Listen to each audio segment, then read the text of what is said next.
Bismillahirrahmanirrahim. Assalamualaikum warahmatullahi wabarakatuh. Alhamdulillahi wa syukrulillah wa la hawla wa la quwata illa billah. Asyhadu an la ilaha illallah wa asyhadu anna Muhammadan abduhu wa rasuluhu la nabiyya wa la rasula ba'dah. Rekan-rekan sekalian yang mudah-mudahan senantiasa dirahmati Allah Subhanahu wa taala. Alhamdulillah dalam kesempatan pagi ini, dalam kesempatan hari ini Allah masih memberikan anugerah keimanan, Islam, kesehatan, kesempatan kepada kita, sehingga alhamdulillah meskipun kita belum bisa bertatap muka, Allah masih izinkan kita untuk berthalabul ilmi bersama, yang mudah-mudahan senantiasa mendapatkan ridha Allah Subhanahu wa taala. Salawat dan salam semoga senantiasa tercurah limpah kepada Nabi Allah Muhammad sallallahu alaihi wasallam, kepada keluarganya, sahabat-sahabatnya, tabi'in, tabi'ut tabi'in, dan orang-orang solih yang senantiasa menjalankan, mempelajari dan mendakwahkan sunnahnya Rasulullah sallallahu alaihi wasallam. Rekan-rekan sekalian, dalam kesempatan pagi ini, dalam kesempatan hari ini, insyaallah akan kita kaji tentang akad-akad syariah dalam lembaga pembiayaan syariah. Rekan-rekan sekalian, ketika para ulama menjelaskan tentang definisi akad, ya, secara bahasa akad berarti perikatan, ya, atau perjanjian atau permufakatan, atau dalam bahasa terminologinya yang disebut dengan akad adalah irtibatu ijab biqabuli ala wajhi masyru'i yusbitu atharahu fi mahalihi. Jadi yang disebut dengan akad adalah irtibat ijab biqabulin, ya. Jadi yang disebut dengan ijab akad adalah irtibat, ya, pertalian, ya, atau keterikatan antara ijab dan qabul, ya, sesuai dengan kehendak syariah, artinya Allah dan Rasulnya, yang menimbulkan akibat hukum pada objek akadnya. Ya, jadi irtibat ijab biqabulin. Jadi pada intinya memang akad ini adalah pertalian antara ijab dan qabul.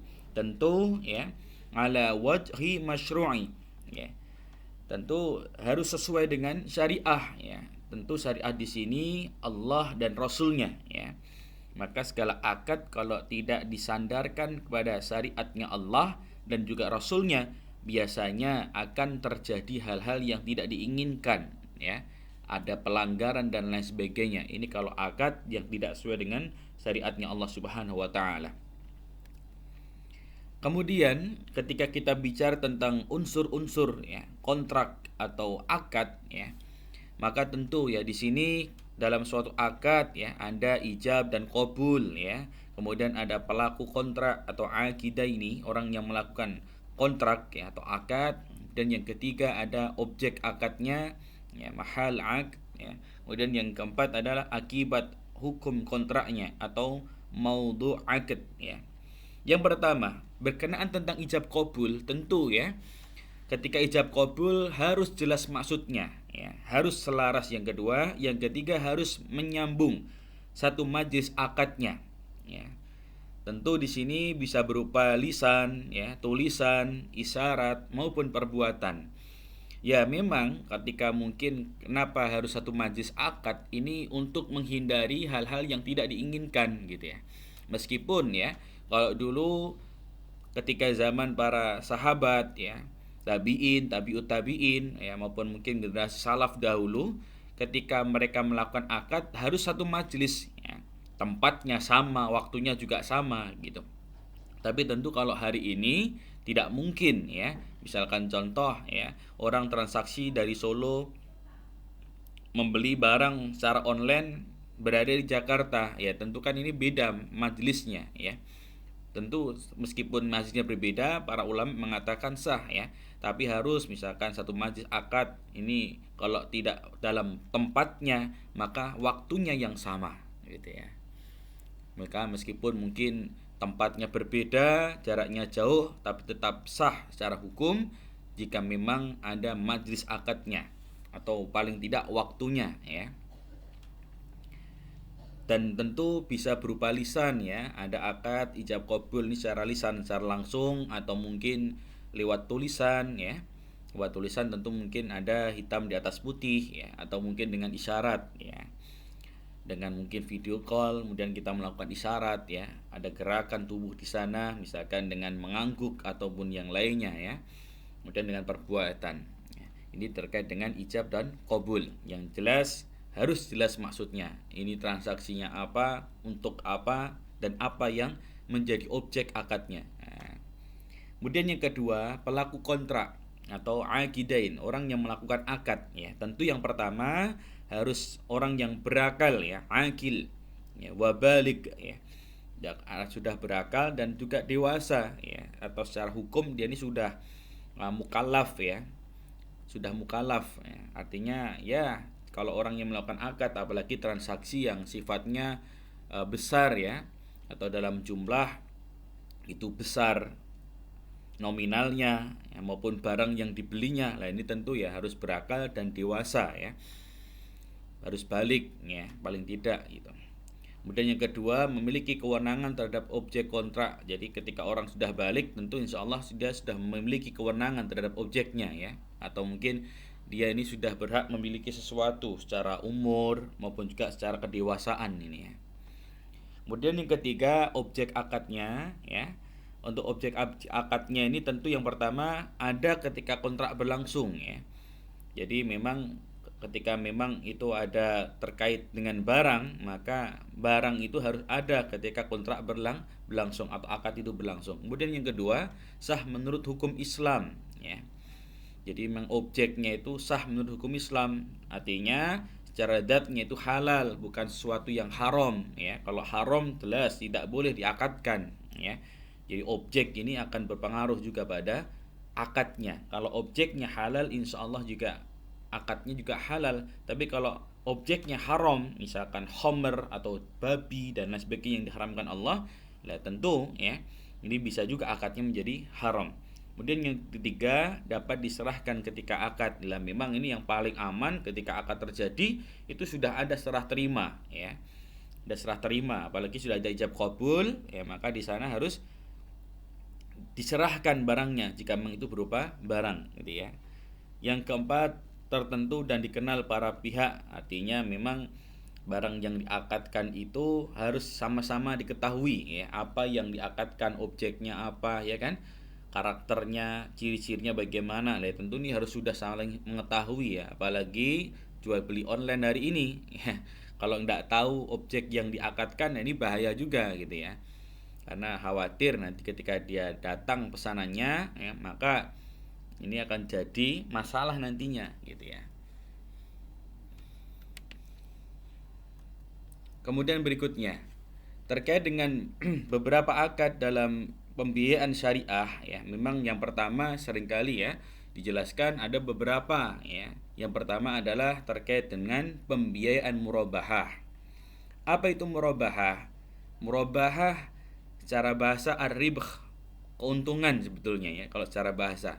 Tapi secara istilah ya, para ulama menjelaskan murabahah adalah menjual suatu barang dengan menegaskan harga belinya kepada pembeli dan pembeli membayarnya dengan harga yang lebih sebagai laba. Ya, jadi memang kalau akad pembiayaan itu murabahah ya, misalkan kita bekerja sama dengan lembaga pembiayaan syariah, lah tentu ya sebagai lembaga pembiayaan syariah atau LPS itu harus ya, ketika misalkan ya nasabah ingin membeli ini gitu ya, nah, maka kemudian LPS-nya, lembaga pembiayaan syariahnya, mencarikan barangnya ya. Lah ketika dapat barang yang dicari sebagaimana yang diminta nasabah, nah maka di sana ya seorang penjual ya atau LPS di sini, lembaga pembiayaan syariah di sini harus menjelaskan ya. Jadi harganya sekian belinya ya. Kemudian ngambil keuntungannya berapa persen, misalkan contoh 10% gitu ya. Nah, misalkan harganya 1 juta misalkan. Nah, ini biasanya pihak LPS mengatakan ini harga belinya dari sana 1 juta. Dan kemudian ya ini kita ngambil keuntungan 10% ya, maka jadi 1.100.000. Lah ini harus disampaikan kepada nasabah atau orang yang melakukan transaksi murabahah ini ya. Jadi memang pada intinya ya, LPS menegaskan harga belinya kepada pembeli dan pembeli membayarnya dengan harga yang lebih, artinya prosentase yang tadi sudah disepakati sebagai laba. Nah ini. Adapun landasan hukumnya jelas ya, saya kira banyak ya, dari Dewan Syariah Nasional mengeluarkan fatwa-fatwanya ya. Termasuk ya yang pertama tentang murabahah ini tahun 2000 ya. Kemudian uang muka dalam murabahah ya kan. Nomor 13 Dasar MUI, nomor 9 tahun 2000 juga ya. Kemudian juga yang terkait dengan tentang sanksi dan nasabah mampu yang menunda-nunda pembayarannya pun juga sudah diatur Dewan Syariah Nasional ya. Kemudian juga terkait dengan ganti rugi atau ta'wid ya. Itu juga sudah ada aturannya dari Dewan Syariah Nasional. Jadi memang sudah ada landasan hukumnya. Kemudian memang secara umum ya ada rukun dan syarat ya dalam akad pembiayaan murabahah ini. Yang pertama tentu ya saya sampaikan tadi di awal, penjual memberitahu biaya modal kepada nasabah ya. Jadi memang kulaane berapa harganya itu memang nasabah berhak tahu ya. Dan yang kedua, kontrak pertama harus sah sesuai dengan rukun yang ditetapkan, jelas saya kira ya. Kemudian yang ketiga, kontrak harus bebas riba. Jadi memang kalaupun nantinya ya ketika sudah ada kesepakatan harga, ya misalkan harganya 1 juta, pihak lembaga pembiayaan syariahnya ngambil 10%, berarti jadi 1.100.000. Lah maka di sana baik itu mau di kontan maupun di kredit itu harganya sama 1.100.000. Dan kalau memang itu dikreditkan berarti mungkin ada hutang ya, dan itu tidak ada tambahan ya. Kalau ada tambahannya itu namanya riba ya. Kemudian yang keempat, penjual harus menjelaskan kepada pembeli bila terjadi cacat atas barang sudah pembelian. Nah ini juga harus jelas ya. Jika memang ada cacat dari barang yang dijualnya harus disampaikan, jangan sampai kemudian disembunyikan, nanti akan jadi masalah ya. Yang kelima, penjual harus menyampaikan semua hal yang berkaitan dengan pembelian. Misalnya jika pembelian dilakukan secara hutang atau lain sebagainya, itu memang harus secara terbuka dan transparan ya. Karena memang murabahah itu dibangun atas dasar kepercayaan dan keterbukaan ya, termasuk masalah harga pembeliannya gitu. Ini yang pertama, jadi tentang pembiayaan murabahah. Kemudian yang berikutnya adalah ijarah ya. Apa itu ijarah? Secara pengertian, ijarah adalah akad pemindahan hak guna atau manfaat atas suatu barang atau jasa dalam waktu tertentu melalui pembayaran sewa atau upah tanpa diikuti dengan pemindahan kepemilikan barang itu sendiri ya. Jadi memang pembiayaan sifatnya ada yang semi atau mungkin berupa ijarah ya. Jadi pemindahan hak guna manfaat suatu barangnya ya. Tapi ijarah memang biasanya secara umum tidak berpindah kepemilikannya ya. Maka di sini ketika bicara tentang pelaku ijarah ya, maka biasanya ada beberapa hal yang harus diperhatikan. Yang pertama adalah pemberi sewa ya, atau lesor atau pemilik aset ya, lembaga keuangan syariahnya atau ajir ya. Kemudian ada penyewa ya, pihak yang mengambil manfaat dari penggunaan aset. Maka di sini ya, kalau biasanya dulu pas pengalaman Ustadz waktu di Yordania dulu, memang ketika kita menyewa sesuatu, rumah kah atau mungkin mobil kah, itu memang ada tulisan hitam di atas kertas ya. Kemudian nanti kita tantangan di sana siapa pihak yang menyewakan, siapa pihak yang menyewa. Kemudian di sana sebutkan juga nanti tanggung jawab orang yang menyewa ketika ada kerusakan di rumahnya. Nah, ini semua sudah tertera dalam surat akad ijarah itu ya. Maka biasanya dalam objek kontrak ya, pembayaran sewa dari manfaat penggunaan barang atau aset itu biasanya yang pertama objek ijarahnya itu sudah dijelaskan dalam akad itu ya. Kemudian manfaat barang harus bisa dinilai dan dapat dilaksanakan dalam kontrak ya. Kemudian yang ketiga, pemenuhan manfaat harus bersifat dibolehkan. Jadi memang ketika kita sudah menyewa rumah ya tentu ya kita berhak memanfaatkan rumah itu ya, dan itu harus detail di awal untuk apa peruntukannya, ya itu harus memang jelas gitu ya.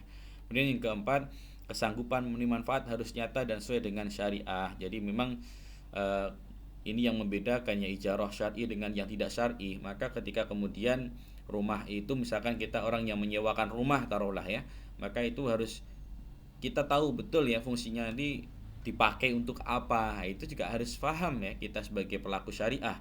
Karena kalau nanti kemudian digunakan untuk sesuatu yang mendapatkan murkanya Allah, entah maksiat atau mungkin dipakai tempat judi dan lain sebagainya, ya tentu ini akan jadi masalah ya secara hukum ya. Karena ijarah yang syar'i tentu ya itu dalam rangka tidak melanggar aturan Allah Subhanahu wa taala ya. Ini yang membedakan dengan ijarah yang biasa ya, tentunya sewa menyewa yang biasa gitu ya. Dan dalam Islam memang ini bukan sekedar kita mengambil keuntungan dari ijarah atau sewa menyewa itu, tapi bagaimana kemudian ya kita betul-betul hati-hati pilih memilih ya, karena ini bukan sekedar keuntungan saja yang kita cari, tapi antara surga dan juga neraka. Kemudian yang terakhir, manfaat harus dikenali secara spesifik ya, sedemikian rupa untuk menghilangkan jahalah atau ketidaktahuan. Lah maka di sini ya ketika kita melakukan proses akad ijarah sewa menyewa dalam pembiayaan syariah, memang setidaknya kita harus tahu dulu ya kita meminjam itu untuk apa keperluannya ya, kemudian spesifiknya bagaimana ya, kemudian sampai kalau perlu ada tanggung jawab ya, bagaimana kemudian ketika barang yang disewa itu rusak dan lain sebagainya tanggung jawabnya bagaimana. Nah, itu kalau bisa juga dipelajari dalam akad itu, artinya disampaikan dalam nota-nota kesepakatan yang ada dalam akad ijarah, karena itu kalau tidak dijelaskan di awal akadnya akan menimbulkan masalah ya. Inilah yang kemudian harus kita waspadai. Kemudian yang ketiga adalah dalam lembaga pembiayaan syariah ada namanya al-ijarah al-muntahiyah bitamlik ya. Secara pengertian ini hampir sama sebetulnya ya dengan ijarah secara umum ya. Tapi yang membedakan adalah ijarah al-muntahiyah bitamlik ini, kalau ijarah biasa itu tidak berpindah kepemilikannya, tapi kalau ijarah muntahiyah bitamlik dia bisa menjadikan barang yang disewa itu menjadi hak pemilik orang yang menyewa ya. Maka secara pengertian ya, perjanjian sewa menyewa yang disertai dengan opsi ya, pemindahan hak milik atas benda yang disewa kepada penyewa setelah selesai masa sewanya. Nah ini harus kita pahami ya. Jadi kalau ijarah biasa itu sewa menyewa saja, tapi ternyata ada sekarang ya ijarah itu muntahiyah bitamlik, ketika sewa menyewa terjadi, nah kemudian ada akad lagi ya, bisa berpindah kepemilikan. Lah maka bagaimana penjelasan hal ini? Nah, akan kita kaji insyaallah ya. Jadi yang pertama ya, saya kira untuk rukun dan syarat sama ya dengan rukun yang syarat dalam akad ijarah ya. Tapi memang yang kedua, perjanjian untuk melakukan akad IMBT ya, atau ijarah muntahiyah bitamlik harus disepakati ketika akad ijarah ditandatangani. Jadi memang harus ada kesepakatan di awal ya. Kalau tidak ada kesepakatan di awal, kalau ini sewa menyewa murni ya sudah sewa menyewa murni. Tapi kalau harus ada ijarah muntahiyah bitamlik atau sewa menyewa yang bisa menjadikan kepemilikan harta kepada orang yang menyewa, nah, maka ini harus jelas di awal, bukan kemudian di akhir ya, akan jadi masalah nanti. Kemudian janji pemindahan kepemilikan yang disepakati di awal akad ijarah adalah al-wa'ad ya, maka dikenal dengan al-wa'ad itu atau janji ya, yang hukumnya tidak mengikat. Apabila janji itu tidak ingin dilaksanakan, maka harus ada akad pemindahan kepemilikan yang dilakukan setelah masa ijarah selesai. Jadi memang di sini sekali lagi akad awal ini menentukan ya apakah berpindah kepemilikannya atau tidak, itu harus jelas di awalnya. Maka kalau ijarah muntahiyah bitamlik, sewa menyewa yang berujung pada kepemilikan harta, maka harus dijelaskan di awalnya. Nah, maka biasanya seperti ini ya mekanismenya ya. Maka yang pertama ada negosiasi ya dan persyaratan ya. Ketika nasabah butuh beli rumah misalkan ya. Kemudian ada wa'ad. Wa'ad itu janji ya dalam ijarah muntahiyah bitamlik atau sewa menyewa yang berujung pada kepemilikan ya. Kemudian yang ketiga, beli dan bayar ke developer untuk disewa oleh nasabah ya. Maka datang ke bank syariah atau lembaga keuangan syariah, kemudian datang ke developer yang mungkin menjual rumah tadi ya. Nah, maka biasanya ada kesepakatan ya. Kemudian termasuk tadi ya, nanti berapa kali harus membayar sewanya sampai kemudian berpindahlah untuk kepemilikannya gitu ya. Nah, kemudian berikutnya yang keempat, penandatanganan akad. Jelas saya kira harus ada penandatanganan ya. Nah, kemudian yang kelima, wakalah ke developer untuk serahkan rumah ke nasabah. Jadi memang harus ada wakalah nanti ya dari pihak developer ya, atau orang yang ditunjuk untuk menyerahkan rumah yang tadi diakadkan dengan akad ijarah muntahiyah bitamlik tadi. Kemudian yang keenam, objek sewa rumah diserahkan kepada developer atau bank syariah. Jadi memang yang menyerahkan ya, yang menyerahkan itu adalah developer atau bank syariahnya ya, bukan kemudian langsung pemiliknya ya. Dengan akad ijarah ya, dengan akad ijarah. Kemudian yang ketujuh, bayar sewa bulanan. Nah, ini ada kesepakatan nantinya berapa bulan, kemudian berapa jumlahnya, nominalnya ya. Kemudian yang kedelapan, hibah rumah pada akhir masa sewa. Lah ini memang akadnya yang digunakan adalah akad hibah ya, pemberian. Jadi hibah itu ya berarti pemberian, tapi boleh nggak hibah dengan syarat? Lah tentu boleh juga ya saya kira.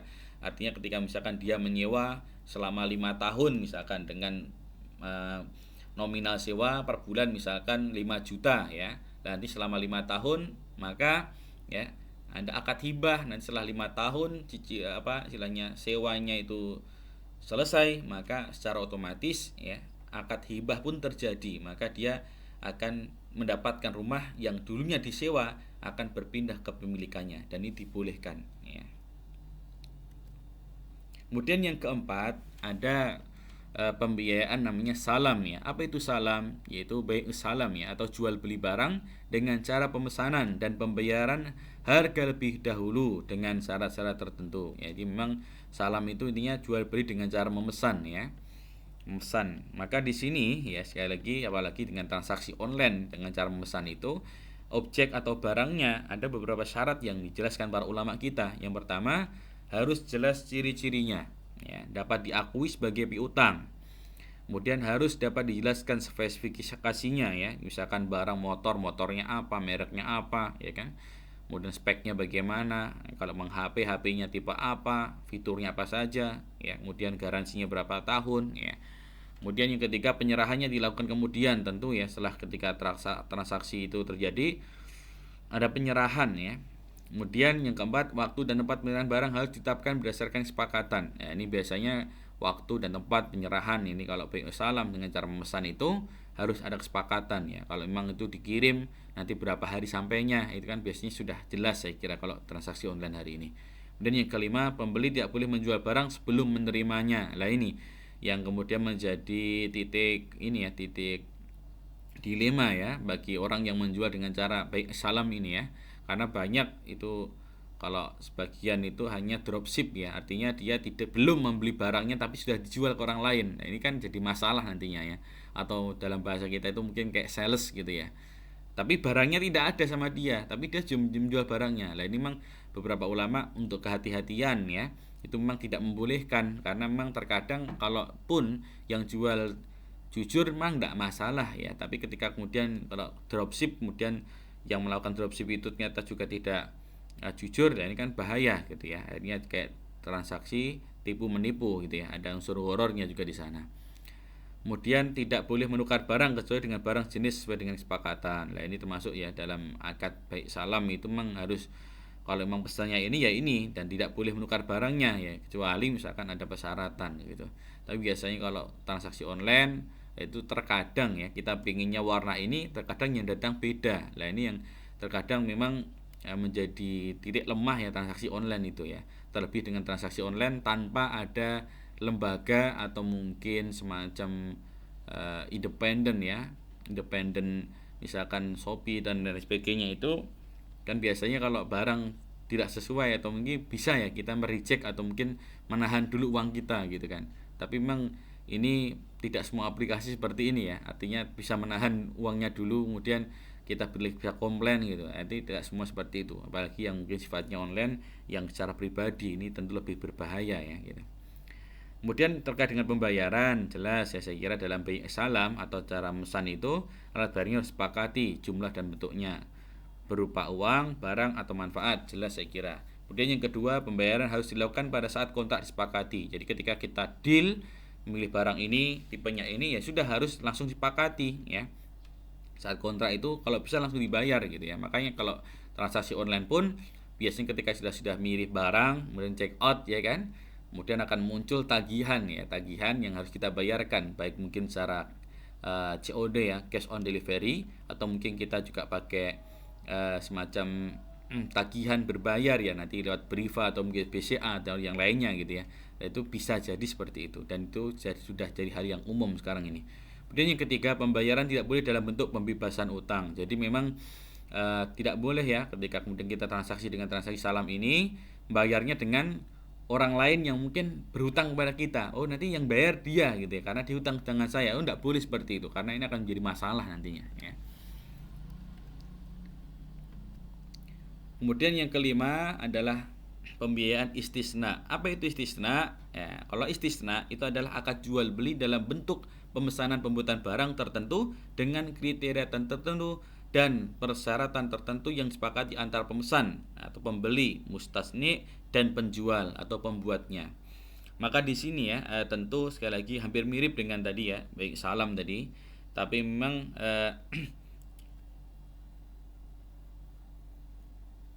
tapi memang biasanya ya jika lembaga keuangan syariah atau mungkin lembaga syariah itu melakukan transaksi istisna untuk memenuhi kewajibannya kepada nasabah, ia dapat melakukan istisna lagi dengan pihak lain pada objek yang sama dengan syarat istisna pertama tidak bergantung mualak pada istisna kedua. Jadi memang ketika kita sebagai penjual atau lembaga keuangan syariah itu boleh ya melakukan pesanan lebih dari satu orang, itu boleh ya. Kalau memang punya kemampuan terutama ya gitu. Jadi istisna sama salam itu hampir mirip gitu ya.